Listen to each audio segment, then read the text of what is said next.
Thank you so much for coming. This is Katana Abbott. I want to welcome you to another episode of Smart Women Talk Radio, where I search the world for smart women and a few good men, including best-selling authors, thought leaders, and change agents who are on that leading edge.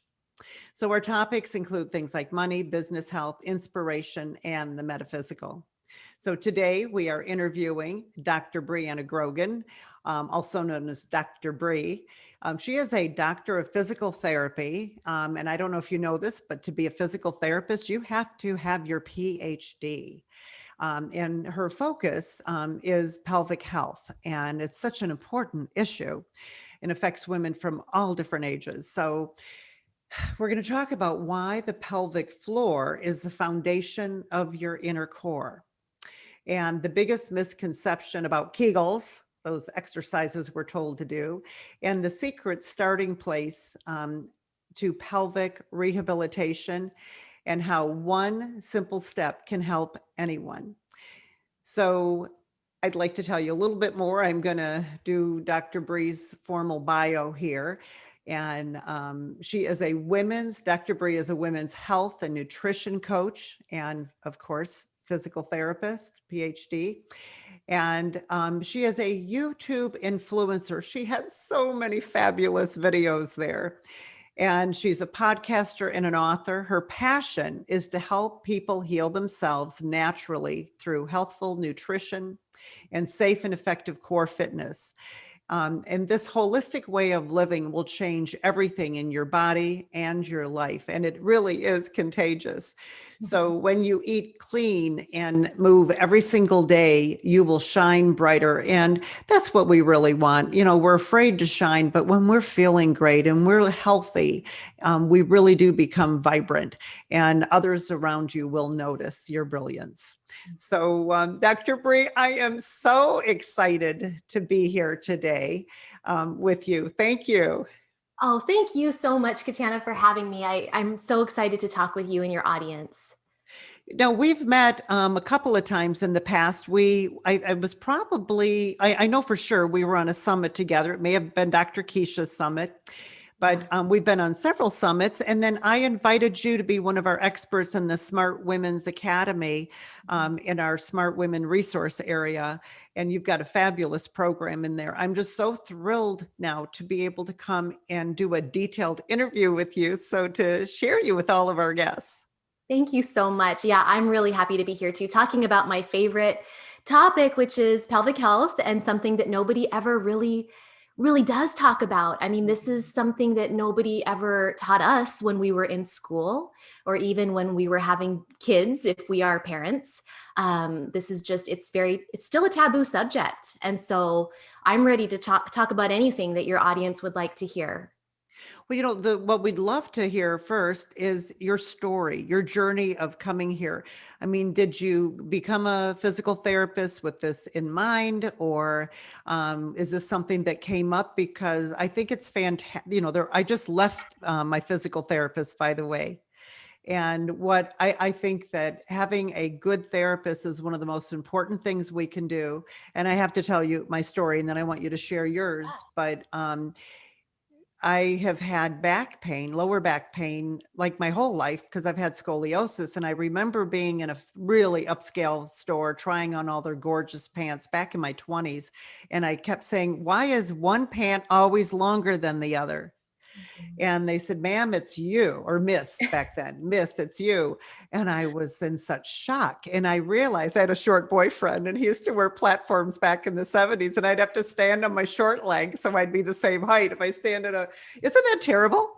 So I've had this for years. I've had 2 knee replacements, and I just had a foot surgery, and I'm in my final thing of physical therapy.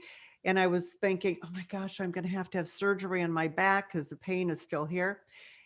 This week, my pain has gone from 6, 7, 8, 9 to like 2, 3, 4.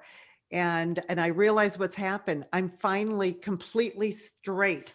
I mean, I can stand and my hips are level. Mm-hmm. And so I said, can I keep coming back? And she said, no, maybe in a couple of months. She goes, the most important thing, this is where I want to go with this, and I didn't realize it, She says, do your exercises that I've shown you, and I've got them printed. And she says, those will hold your body in place. And Nice. so if for some reason something happens and you go out of whack, you can come back in. But she did different than a chiropractor. She did very interesting, relaxing muscles and realigning and just really fine stuff, along with the exercises. But I can walk up and down steps. I can do balancing things. I haven't been able to do these. And so I just want to say how important this is. And now I understand the work that you do even Yeah. more. Yeah. So anyway, I wanted to have you tell your story about how you got into this, Well, but I that's a wanted to really also share that story. Yeah, well, first of all, congratulations on your pain level being down so much. That's a huge, huge thing and is life changing, honestly, because that pain really holds you back. And that is what you described is actually what attracted me to physical therapy as a career in general. Not only because, I love moving my body, like I'm pretty antsy. I don't like to sit for long periods. And so I wanted a career that would get me moving and moving with my clients and that kind of thing. But I also love about physical therapy that it doesn't just, you know, put things back into place or put you back into alignment, but it gives you exercises, like you said, so that patients can then be empowered to continue on their own to keep everything in place. I mean, that's absolutely kind of what we do is we don't just provide a band-aid solution. We fix you and then help you stay fixed through Mhm. exercise and, movement practices. So yeah, really, really cool. And how I came into women's health or pelvic health physical therapy is a bit of a different story. So I'll just do the nutshell version. And basically I got my doctorate in physical therapy and I started out actually in geriatrics. So I was working in a skilled nursing facility and I had always wanted to work with older people. But to be honest, once I was actually in the career itself, it actually wasn't for me. For many reasons, it just wasn't a good fit. And so I got pregnant very early on in my career, pretty much graduated and then got pregnant. And I was working in the skilled nursing facility. I was very pregnant. I was just exhausted. I had so much pain and discomfort that I actually was put on not bed rest, but they basically said, you need to stop working several weeks before I was actually due. They said, you're done. You need to be done. This job is actually too intense for you right now. Um, and so I had my son and I ended up developing, I knew that I was interested in changing career field, not out of physical therapy, but moving more toward pelvic health. With my pregnancy itself, I was just more and more interested in women's health issues. And so I'd started already making the transition, starting to study for that type of coursework and the specializations that I'd need to do. And after I had my baby, I actually developed my own mild prolapse Mhm. because I went for a run far too early, about 3 weeks postpartum, even though I knew better. But I was superwoman. I could do it. My patients shouldn't do it, but I could do it, right? Right. But of course, that was not the case. And so I did develop a mild bladder prolapse. And I luckily had already started, I'd really started studying and training for pelvic floor physical therapy. So I knew what to do. And I also knew what was wrong.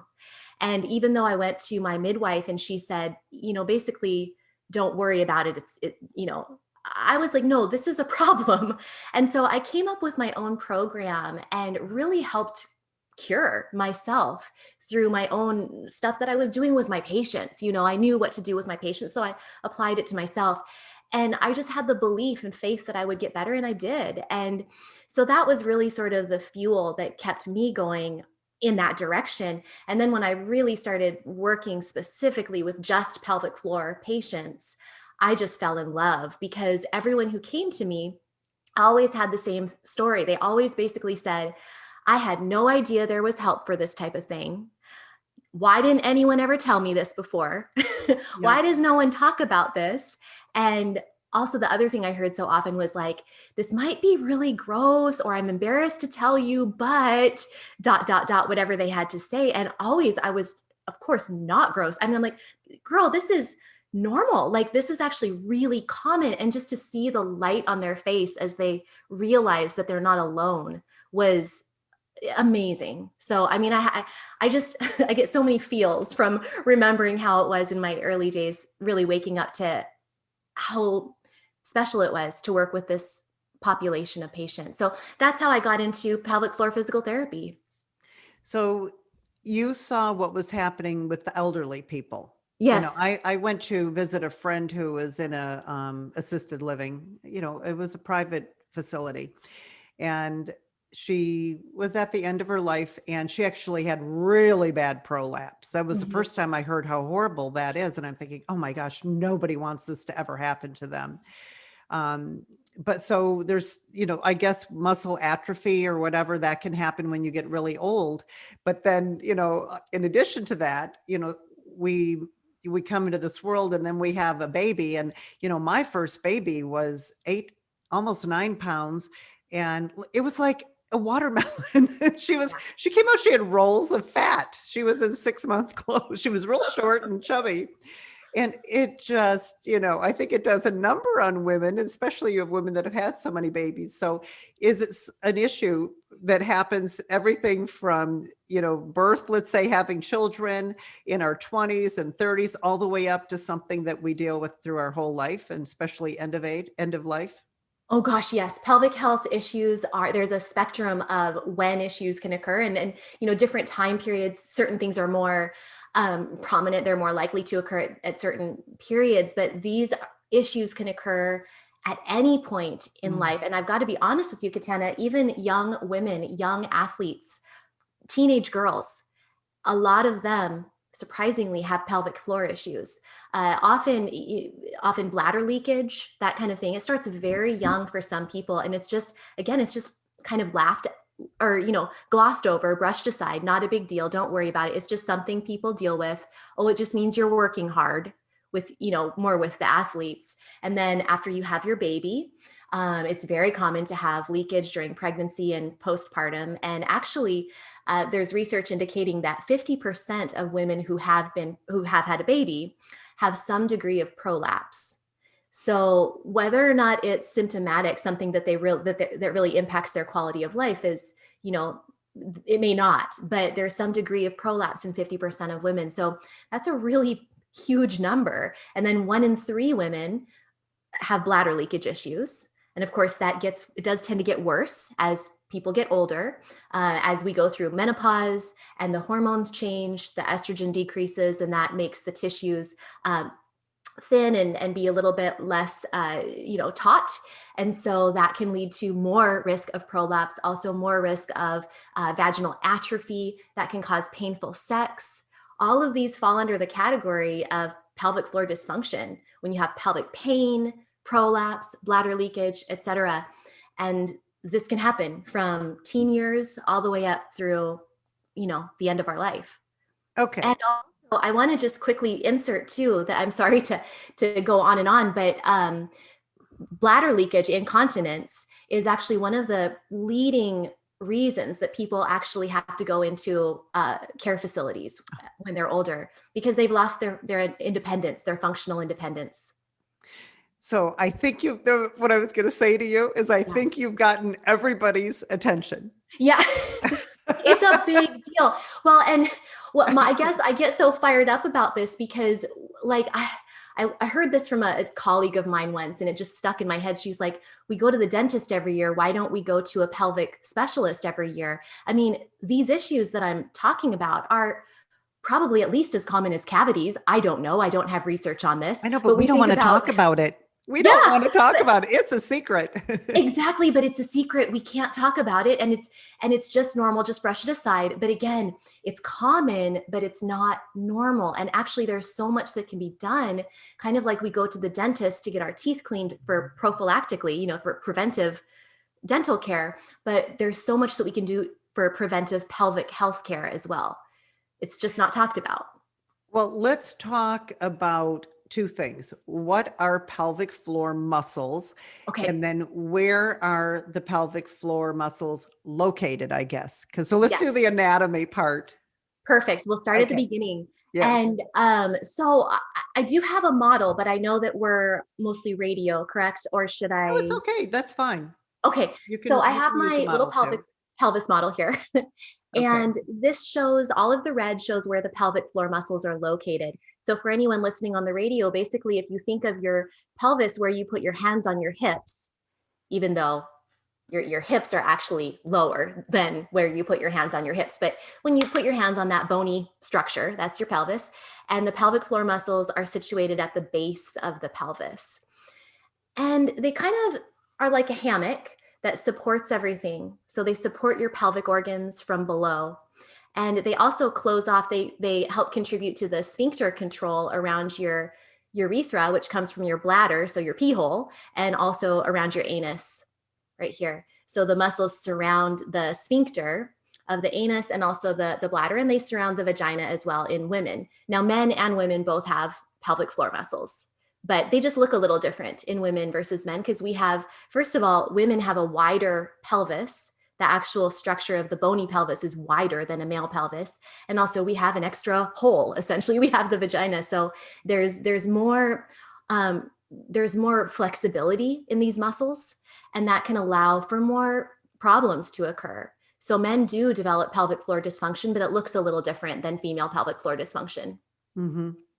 So I hope that explains kind of where it is, but basically they're, again, at the base of the pelvis, and they're really, really closely connected. The pelvic floor muscles are really, really closely connected with the hip rotators, and they even interdigitate. They sort of connect inward with the fascia, which is connective tissue that hooks into the abdominals and also the back muscles too. And then at the top of all of this, so this is our core that we're talking about. When we think of core fitness or core strengthening, we're actually talking about this whole canister and container of muscles in the center of our body, where the pelvic floor is the bottom of this core. And then we have our abs in the front and our back muscles in the back. And then we have the breathing diaphragm at the top. And so it's this whole connected team of muscles that actually are truly connected by fascia, connective tissue. So they really need to play well together for your body to be stable, your posture to be good. And actually, Katana, if you don't mind, I want to bring in your story a little bit here, because you've mentioned about your back issues. And it's actually very common for back pain to have some pelvic floor dysfunction associated with it. And when you think about the fact that that pelvic floor is the base of the core, it's the centerpiece of the whole thing, really. And so I would encourage you to definitely work on your pelvic health along with your other exercises. I'm sure your physical therapist gave you something for your pelvic floor, but I would definitely encourage that to be a part of your rehab program as well. Well, it's, doing all the exercises they have me doing, it's amazing how, number one, it got rid of the pain. Mm-hmm. It's taken a month and a half though, but it's gotten rid of the pain. And this is the thing I want to share with all the ladies is I went in originally because I said this pain is, I just had the foot done. And I think that was causing problems because I was so uneven because I couldn't put weight on this left foot. I finally and they had to putting 2 plates in my foot. And that rehab was that was 3 months. And so now my foot's not swelling. And so I really could start focusing on the back exercises. And then today they added some where I, pull my arms out in front of me, holding, from the side here, but I'm holding this thing and I'm pulling it in. And I felt all the sides of me, the muscles tightening up. And so what you just said about those hip flexors and stuff, right? Oh my gosh, she's doing all these exercises and all of it is not only getting rid of my pain, but I can feel that core getting so much stronger. Yeah. And it's so it absolutely is so aligned with the exercises that you have. Yes. Because yours combines that breathing and the yoga. And so, I mean, this is all, once you learn how to do it, it's really free. Oh, exactly. You can self-medicate. And so, Dr. Bri, this is what I'm wondering. I was told, I hope this isn't weird for me to share, but when I had my baby, that I have a tipped pelvis and I had an overactive uterus with spasm, with contractions when I would nurse. My husband's friend said, I've been looking for one of those for years. when he told him his wife had an overactive uterus. I thought that was, I always laughed at that line, but I never really understood it. But I figured it was probably going to cause problems. And so what I find is I'm always in spasm. And so you're told to do these Kegels, but I'm thinking, I don't really, but your exercises were about relaxing, which this sounds good. So I want to just bring that up. I'm sorry I'm bringing up so Oh, much about my situation, but I think what you do is so important and revolutionary. I don't know anyone else who's doing this work the way you are. oh, well, thank you for saying that. I have a very, I kind of go against the grain a little bit. Like for me, hearing that you have an overactive uterus and it goes into spasm easily, things, and of course you have this back pain, which usually is associated with tension and, the leg length, the scoliosis and all of the things you have going on. When tension is the culprit, which it is in so many people, because here's an Yes. interesting thing about the pelvic floor. So again, it's at the very base of the pelvis, the floor of the core. And you think about the muscles that surround your urinary area and your vagina and your anus, and think about how when we get scared or when we have stress or anxiety, uh, this is an area that tenses up reflexively. Like we don't even realize it, but our butthole tightens up, things like that. Like, ah! And that happens.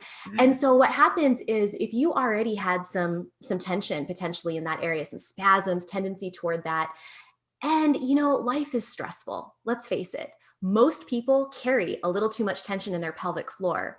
And so, actually, the last thing I would say for you is to go and do a bunch of Kegels, because a Kegel exercise is named after a gynecologist, Dr. Arnold Kegel from I believe, gosh, I think he was in the 40s and 50s, I believe. But he pioneered a type of exercise where actually he had a device that he pioneered that helped measure the strength of contraction of the pelvic floor muscles. So he had people squeezing their pelvic floor muscles, squeezing and lifting, and then ultimately releasing. But the problem is that a lot of people do Kegels wrong. They either are accidentally bearing down instead of squeezing and lifting, or they're squeezing and lifting but never releasing. So it's like they're kind of going like this all day long, just like clenching these muscles and never actually letting them go, which is really, really important. Or they're sometimes squeezing their butt cheeks or their abs or something else is happening versus them doing it correctly. So I guess one thing that does set me apart is I don't think Kegels are bad. I think that they can be done very, very well for some people, but pretty much blanket statement, almost everybody can benefit from learning actually how to relax those pelvic floor muscles first. So I really encourage people to, ultimately we want you to be able to use your pelvic floor effectively and have it be a strong part of the inner core team that we talked about earlier. And, I call it zipping up your core. So like for your exercises that you have, I like people to activate their pelvic floor first and then their low abs, and they're nice and turned on through the core when they're doing whatever twisting or whatever core moves they're doing. Can you tell us what that is? Yeah. Because I love your program, because you do say that. And then Is for zipping up. someone like myself who has back problems, it reminds you, oh, I'm supposed to tighten my muscles before I bend down and pick something up. Yes. And you did the toothpaste thing, I remember. Otherwise, if you don't do it right.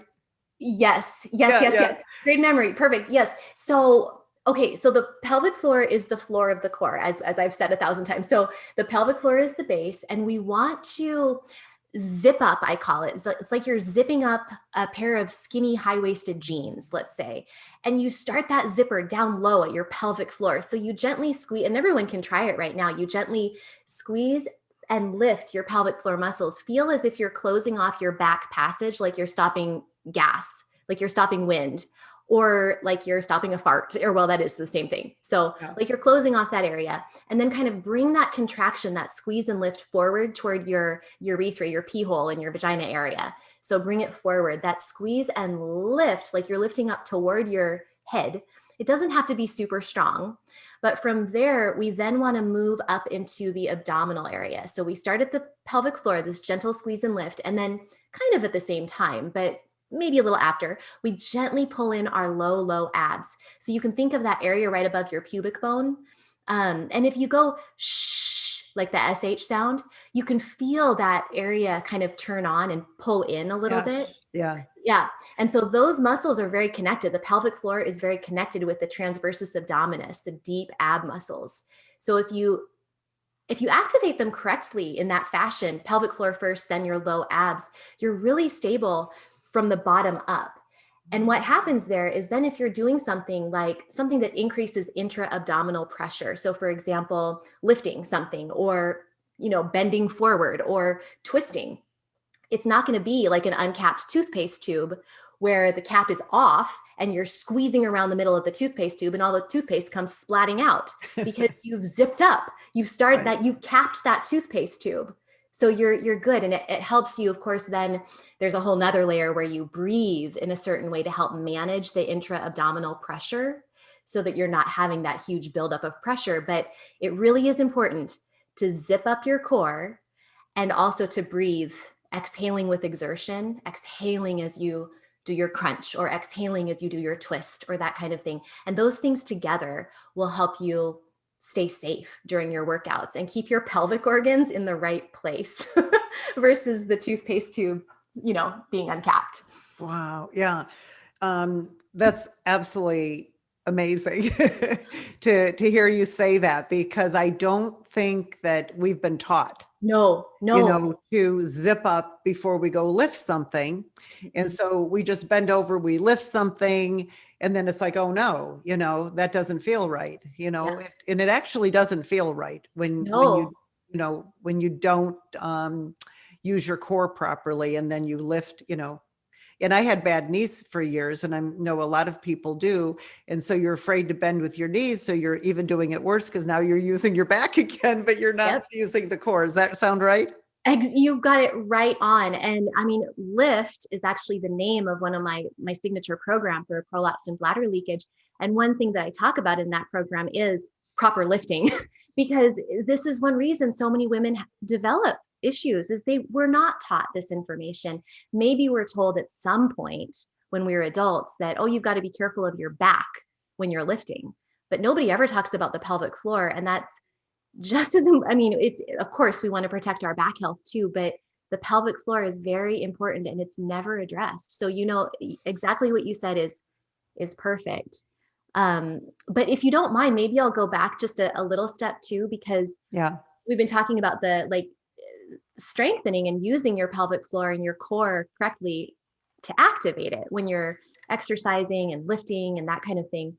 But before, kind of going back to that idea of the thing that really would help everybody is actually learning how to relax and even just identify the pelvic floor muscles first, but also relax them, because a lot of us end up being too tense all day long in the pelvic floor. And if your muscles are constantly clenched, then they actually aren't going to work very well. You can't, they're just clenched. They're not actually functional. So you need to learn how to relax them and let them go first so that then they can become functional. So that then you can do a Kegel exercise, or then you can zip up your core correctly. But if they're just constantly clenched, they're really not doing anything for you. First of all, they're exhausted. They're so tired. They're probably tender and tight and painful. And they're also not coordinated. They're not in control. They're not actually helping anything. And if you have prolapse, if you have a shift, which is a drop of your pelvic organs, a shift of your pelvic organs, if you have prolapse and your muscles are tight and tense, they're no longer supporting from below. They're actually tightening and squeezing around those shifted organs. And So, pushing them out. and pushing them out further. Exactly. Like, here goes the baby. But it's Exactly. not the baby, it's you. Exactly. And so for the longest time, no matter what a person's pelvic floor issue was, whether they had painful sex or they had spasms in their bladder or they had leakage or they had prolapse or whatever, people would just say, well, go do Kegels. But that's not a good place to start. So even for people who you'd think, well, that's a weakness issue, like they have bladder leakage or they have prolapse, so that must be weakness. Like we can see how pain and tension might be from tightness, but from other issues that might seem like it would be more about weakness, actually relaxing first is really, really helpful, because then after you've got that baseline established of being able to relax, then you can successfully strengthen. So I do have a question. I don't know if other gals, women, had their mother tell them, suck in your stomach. You should walk Yes. around and sit always holding in your stomach, right? And then at yoga, I was told I'm supposed to stand with my shoulders back and, have a bit of a back curve. But then I always had my hips pushed forward. And I know I'm not the only one sitting here or listening to this going, yeah, I know I've been told that, like, are you supposed to have a back curve and let your stomach go out? Are you supposed to suck it in and push your pelvis forward? Are you supposed to suck in your gut? Because that seems like that would cause stress on the body, like, tension if you're constantly sucked in. And I'd like your opinion on that. Oh my gosh, you're asking the best questions because these are the most common things. Oh, Is good, good. bad improper lifting technique, also poor alignment and poor breathing. A lot of these things are very, very much contribute to pelvic health issues. And because they're the things that we do all day long, we lift things all day long. We, transition from sit to stand all day long. We stand and, hold our bodies in certain ways all day long. So what you're saying, first of all, if you're sucking in your belly consistently, what that often happens there is that, for one thing, your upper abdominals become really dominant. So again, think of that toothpaste tube, the uncapped toothpaste tube, and think about kind of squeezing around the middle.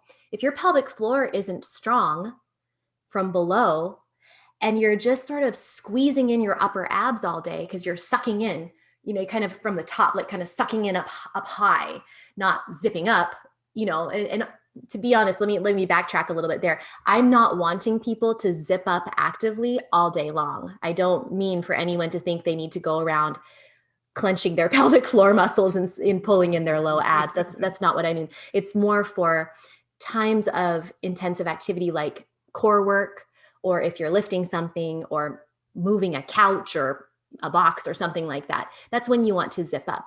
But in general, you don't want to zip up all day long. You certainly don't want to suck in your belly all day long either, because that's going to cause that upper abdominal dominance, and it causes an increase in intra-abdominal pressure because you're squeezing around your upper abs, and that's pushing. All the pressure has to go somewhere, so it pushes down on your pelvic organs. And if your pelvic floor isn't strong, all of that pressure all day long is going to go somewhere. It's going to go down. So that's a real problem.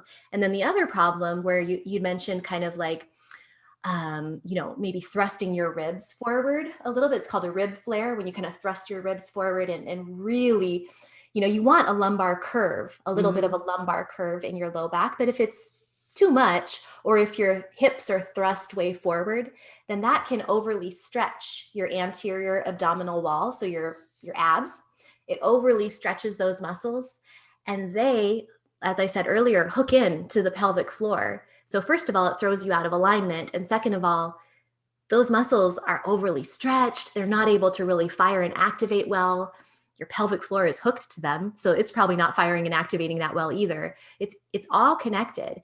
And so really what people need to think about is not, sucking in anything in particular. It's all about lining yourself up correctly. And so lining your body up in a way that everything is stacked and in alignment. Nothing is thrust any which direction particularly. You've got your feet are under your body. They're pointing straight ahead. You're coming on up through your hips. Your hips are back over your feet. They're not forward. So if you do stand and notice that your hips are way far over your toes, then that's a problem. You actually need to back your hips up so that they're more over your heels even. And then going up from there, you want your rib cage stacked and lifted up over your pelvis. And if you think of it like a bell with the ding donger pointing down toward the ground, you want that ding donger pointing straight down toward the ground and not the bell tipping forward or back. So you want that bell nice and stable over your pelvis. And you want your head over that rather than jutted forward like we do when we're at the computer or we're on our phones. We want to pull our head back so it's lifted over your ribs, and you want your shoulders nice and open. Yeah.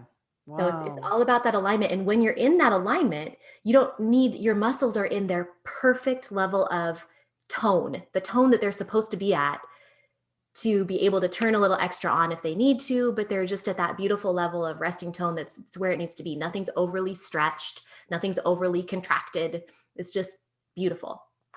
So when we're standing, we don't have to suck in our stomach. We can No, just be. you don't need to suck it in.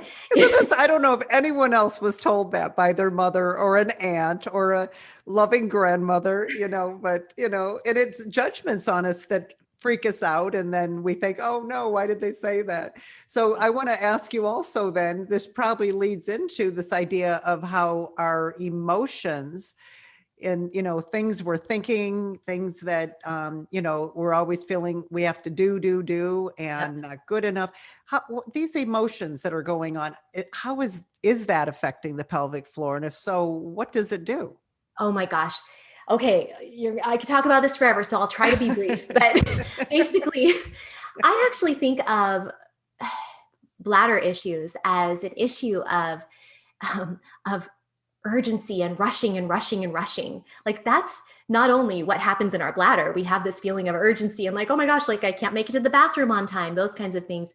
But it also tends to happen when we're feeling that way in our life. Yeah. And with prolapse is literally, physiologically, it's an issue of too much pressure and not enough support. So too much pressure, like intra-abdominal pressure, and not enough support from below, from the pelvic floor muscles. But if you take that exact thing that I just said and apply it to like emotional stuff too, it is literally too much pressure in our lives and not enough support. And we are just going and going and going. And we build up this tension in our bodies and this feeling that we need to just keep running and running and running and never take a break.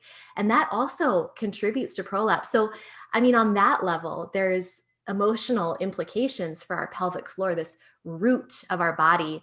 And the root chakra is associated with the pelvic floor. And that chakra, if, for people who are open to that type of thinking, is all about security and safety and survival. And one of the reasons that, we can feel under pressure, under the gun, under like, we just got to run and make ends meet and get things done is root chakra imbalance. And there's pelvic floor imbalance going on too. And so that's one piece of it. The other piece of it is, as I mentioned earlier, the pelvic floor, it's a muscle of emotion. It's reflexive. As soon as you feel stress, fear, anxiety, again, root chakra stuff there, as soon as you feel any of those emotions, one of the first muscles to tense up is literally your pelvic floor. It tenses up without you even realizing that it's tensing up. That's just the way our bodies are built. And so that in itself causes issues with excessive pelvic tension for many people, which is, again, going back to that first thing that you can do to actually help yourself is usually taking some deep breaths and actually releasing the pelvic floor muscles. And there's lots of stretches that you can do to help with that. So give us an example then of how to do the breathing and the relaxing of the pelvic floor. Yeah. Is that something someone could do like right at their desk? Like, could we practice it right now? Like We can an practice example? it right now. Absolutely. Yeah. So I like to actually, for anyone who could do it lying down, it's really nice to do it lying down versus sitting up or standing. But what you can think of is, rather than breathing up high in your neck and your chest, because I mentioned at the beginning about how the core is all connected. We have the pelvic floor at the bottom, the breathing diaphragm at the top, and then we have our abs in the front and our back muscles in the back. So the top and the bottom of this core are the breathing diaphragm, which is kind of like an umbrella shaped muscle under your lungs. And then your pelvic floor is like a mirror of it on the bottom. And they move together, surprisingly. So you wouldn't think they'd be, connected in that way, but they do. So when the breathing diaphragm comes down, when you inhale, so when you breathe in, your lungs get bigger and the breathing diaphragm comes down.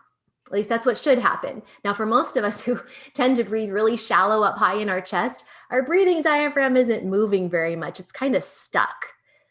But that's not good, because then our pelvic floor is kind of stuck too, because they work together. And so we want to bring our breathing down out of our neck and our shoulders and down more into our belly and our lower ribs.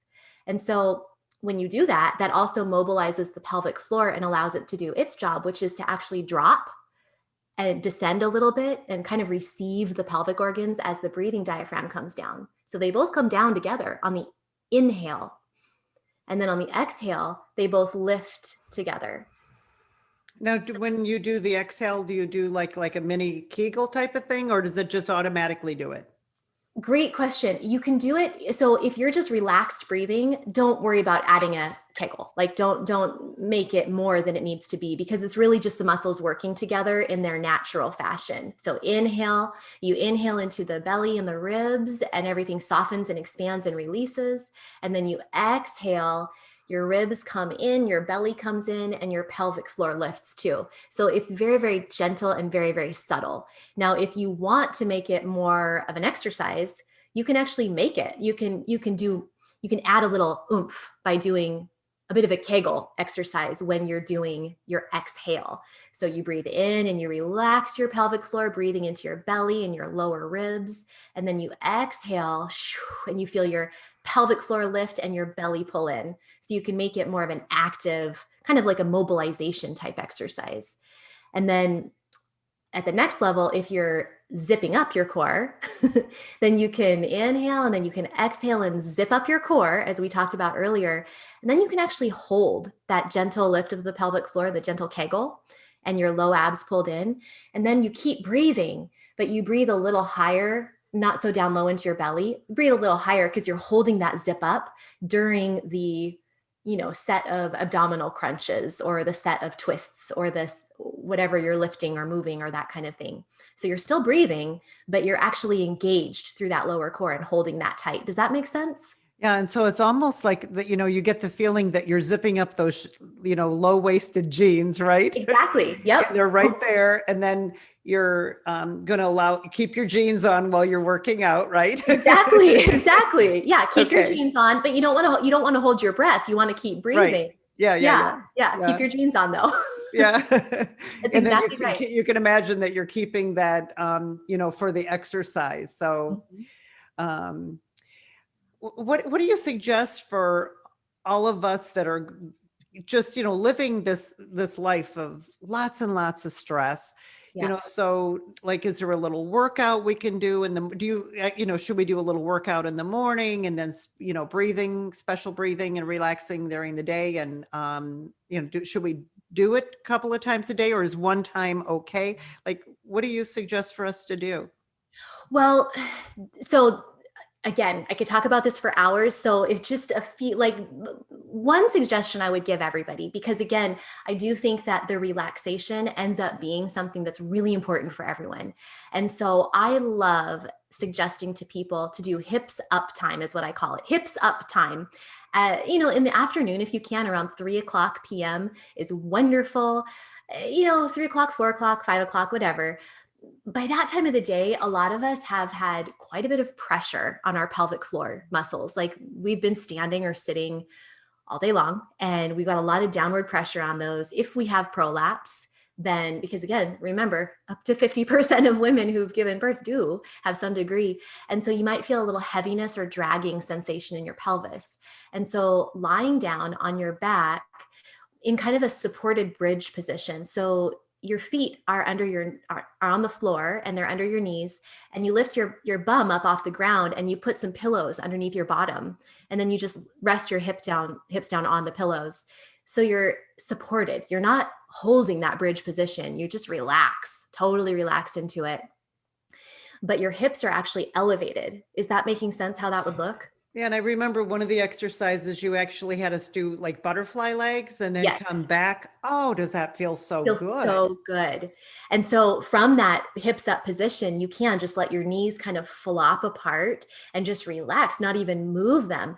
And in that position, you can just breathe into your pelvic floor and calm your mind and body, relieve that pressure on your pelvic floor. Because basically, when your hips are up on pillows, gravity kind of pulls your pelvic organs back into their rightful place. If you do have any Oh, that's good. Yeah. shifting. Yeah. So gravity pulls everything back into place, and you can open your pelvic floor muscles by flopping your knees apart and just relaxing. So that's one great exercise. Just staying there for 3 minutes and in the afternoon every single day is something I actually try to do myself.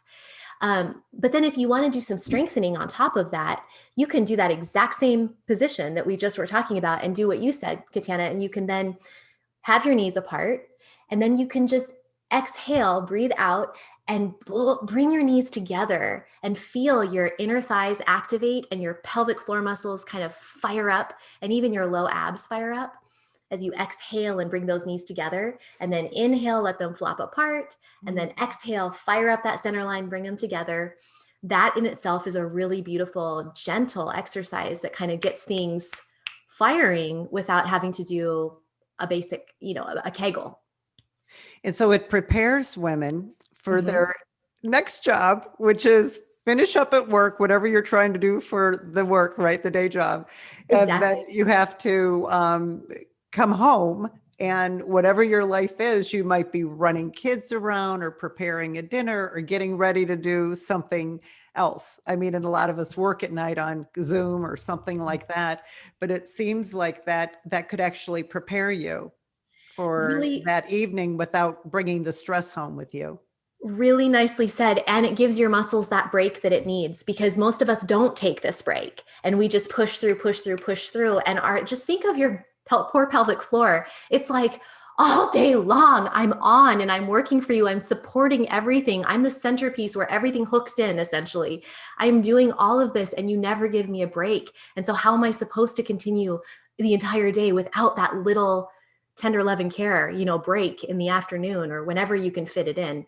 I know that it's not possible for everyone to lie on their office floor, but if you can find a way to just take some pressure off and breathe and relax those muscles, it's really, really helpful.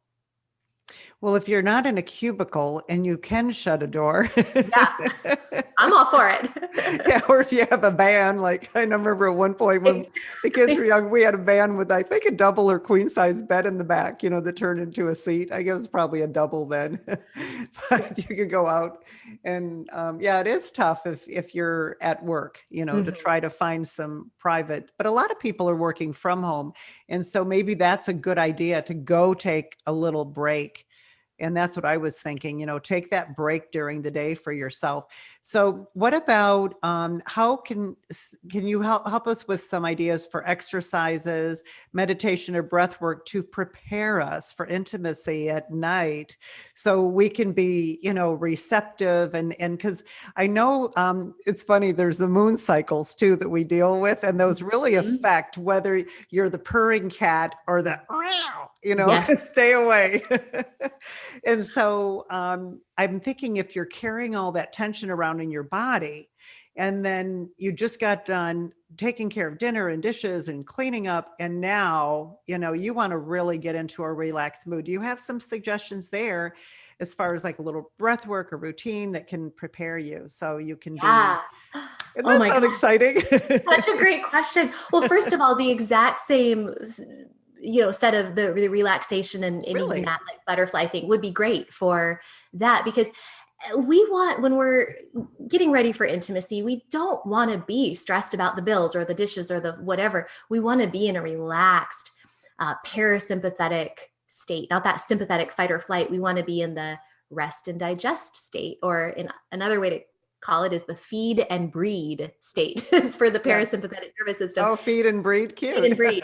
Yeah, we want to be in that state. And so just relaxing, taking some deep breaths, like we talked about before, into your pelvic floor, into your belly, exhaling double the amount of the inhale. So if you inhale for 4 counts, you exhale for 8 counts.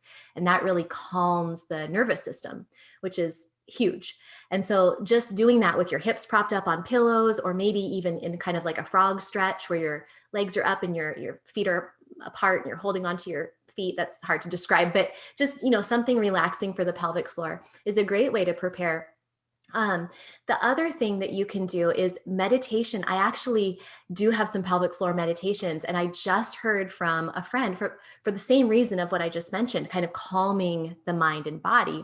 I just heard from a friend that she's been doing these meditations, and she said, I don't know if this is TMI, but my sex life has like skyrocketed since I've been doing these meditations. Okay, how do we sign up for your Yeah, meditation? yeah, exactly. Well, actually, I do have a program that's available only through the end of this month, but maybe we can talk about that later. It's meditation for prolapse and pelvic health, and basically, you're doing some you're breathing. You can be in any position, seated, like a seated meditation, or lying down with your hips on pillows, whatever you like. And I offer various guided meditations where you're just breathing into that area, often envisioning like white light in your pelvic floor, and just envisioning kind of these sensations of light and love into this part of your body. And it just, where the focus and attention goes, the energy flows. And so Yes. literally you're going to be bringing Yeah. circulation, blood flow, health, vitality to that area. And so meditation in that way can be very helpful for intimacy. Oh, that's awesome. And I So, have one more suggestion too, if we have time for it. It's a quick one. and I want you to tell us about your programs too, because yeah. Perfect. Okay, yeah. Well, one more quick suggestion that can also help with intimacy and just pelvic health and strengthening and relaxing is hip circles, which is one of my favorite exercises to teach people. And that's where you actually can do it anytime, even if you're at work. Just go to the bathroom and go into the stall and circle your hips around. So it's like you're drawing a circle on the ground beneath you. And as you circle your hips around forward, you can think about doing a Kegel, lifting your pelvic floor, pulling in your abs. And then as you circle your hips around back, Okay.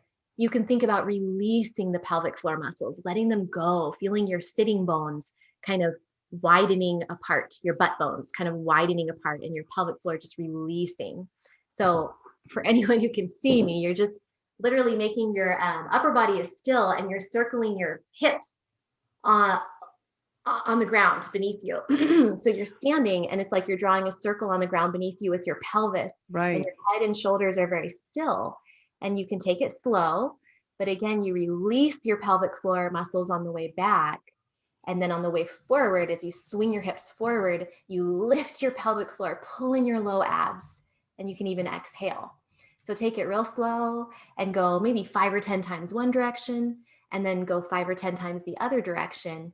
And do that a couple times a day. And it just wakes things up. It mobilizes your hip joints and your low back. It's great for you, great for your body. And it's very stimulating for that part of your body, which will ultimately help with your sex life. This is so exciting. I'm sure everyone listening is so excited. So Hip circles, hip circles. yes. So I'm going to make sure that I want you to share how people can engage with you. You're all over YouTube. They'll Yeah. catch you that way. Remember, just go to joinsmartwomen.com. You'll be invited to the Smart Women's Academy, where they can come in and go to the Smart Women resource area. And I know there we have a 10-day program, which is amazing. It's a great introduction to all these things. But then you do ongoing classes, like you just mentioned, a meditation class. Don't you have a lift coming up? Yeah, so I have a meditation course which is only available through the end of June, but it's called Elevate. And it is available through the end of June right now for listeners right now. But that course is meditation for prolapse and pelvic health. It's a very low priced intro course. It's so fun. It's got guided meditations for 7 days and a little workout that goes with each day as well, plus journal prompts to help you get in touch with this part of the body and just learn how to move your body in a way that's safe for your pelvic floor. So that's called Elevate. And And then what's the website you'll want them to come to? if you go to, it's a bit.ly is the easiest way. So bit.ly/femelevate, FEMELEVATE. That Okay. is that course. And then my signature program is called Lift. And that is a 5-week course that actually is longer than that because there's a ton of bonus content and et cetera. But it's a 5-week program that helps teach you exactly a guided step-by-step progression if you have prolapse and bladder leakage to help support you. Starts with relaxation, of course, and then we move through a series of exercises that helps you get stronger through your pelvic floor and the rest of your core to support your pelvic organs. And lifestyle is a huge part of that program. So how you lift, how you poop, how you pee, how you transition from sit to stand is all covered. The clothes you wear, Yeah. all of that actually matters in your prolapse. And so I cover all of that step by step in the lift program. Unbelievable. That's very comprehensive. It is. Well, we are at the top of the hour. Oh no, I know we could talk forever. So But what is your main URL? Is it your name? it's femfusionfitness.com. So everything. Yeah. femfusionfitness.com. Yeah. Okay. Well, I definitely want people to go visit you there. They can Google you on YouTube. They can come to Smart Women's Academy, and that's at joinsmartwomen.com. So Perfect. thank you so much. This is just so much information You're and welcome. useful help. Useful help. Well, and I just want to remind everyone to relax their pelvic floor and dance more. And there you go. You're going to be healthy. And you're going to have more sex. Yeah. Enjoy. Oh, great. This is wonderful. Thank you so much. And next week we have in 2 weeks, our next show, we have Dr. Keisha coming on. She'll be talking about these hormones for all ages. And until our next show, go out and live with more purpose, passion, and prosperity.